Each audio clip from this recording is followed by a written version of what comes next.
Hi வணக்கம்ங்க. இந்த மாசம் ஒரு 5 விதமான காம்போ ஆஃபர் கொடுத்திருந்தேன். உங்க சைட்ல இருந்து சூப்பரான வரவேற்பு.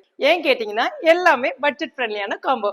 அப்புறம் உங்ககிட்ட இருந்து வரவேற்பு இல்லாம எப்படி இருக்கும்? எல்லாமே பட்ஜெட் ஃப்ரெண்ட்லியான 489 காம்போ தான் கொடுத்திருக்கேன். 4 காம்போ வந்து 489ல வரும். ஒரு காம்போ மட்டும் 520ல வந்துரும். 3 விதமான ஹேர் கேர் காம்போவும் 2 விதமான ஸ்கின் கேர் காம்போவும் கொடுத்திருக்கேன். இந்த வெயில் ரொம்ப அவஸ்தைப்படுறீங்க, சன் டேன் ரொம்ப ஜாஸ்தியா இருக்கு, ஃபேஸ் எல்லாமே வந்து பிக்மெண்டேஷன் ஜாஸ்தியா இருக்கு அப்படின்னா நீங்க காம்போ 4 காம்போ 5 எது வேணாலும் நீங்க சூஸ் பண்ணிக்கலாம். அதே மாதிரி உங்க முடி ரொம்ப கொட்டிக்கிட்டே இருக்கு, உடல் உஷ்ணம் ஜாஸ்தியா இருக்குன்னா நீங்க காம்போ 1 வந்து சூஸ் பண்ணிக்கலாம். முடி வளரவே மாட்டேங்குது, பேட்ச் பேட்ச் அங்கங்க வந்து தலையில முடி கொட்டி இருக்கு அப்படின்னா நீங்க காம்போ 3 வந்து சூஸ் பண்ணலாம். அதே மாதிரி காம்போ 2 எதுக்கு? 25 வயசுக்கு கீழே இருக்கீங்க, வெள்ளை முடி வந்துருச்சு, ப்ரீமேச்சூர் கிரே ஹேரை கண்ட்ரோல் பண்ணணும் அப்படின்னா நீங்க தாராளமா காம்போ 2 வந்து சூஸ் பண்ணலாம். அதுல முக்கியமா நம்மளுடைய நியூ ப்ராடக்ட் ஒண்ணு இருக்கு. அதுக்குண்டான ஒரு instant amla and curry leaves juice mix powder வந்து அந்த காம்போல வரும். இந்த ஆஃபர் எல்லாமே ஜூன் 3ல இருந்து ஜூன் 15 வரைக்கும் தான் இருக்கும். அதனால ஆஃபரை மிஸ் பண்ணிடாதீங்க. ஸ்கிரீன்ல தெரியக்கூடிய வெப்சைட் அட்ரஸ்ல இல்ல வாட்ஸ்அப் நம்பர்ல போய் பர்ச்சேஸ் பண்ணிக்கலாம். தேங்க்யூ. இந்த ப்ராடக்ட் இப்ப மீஷோ, அமேசான், பிளிப்கார்ட்லயும் இருக்கு. அதுலயுமே நீங்க வாங்கிக்கலாம். தேங்க்யூ.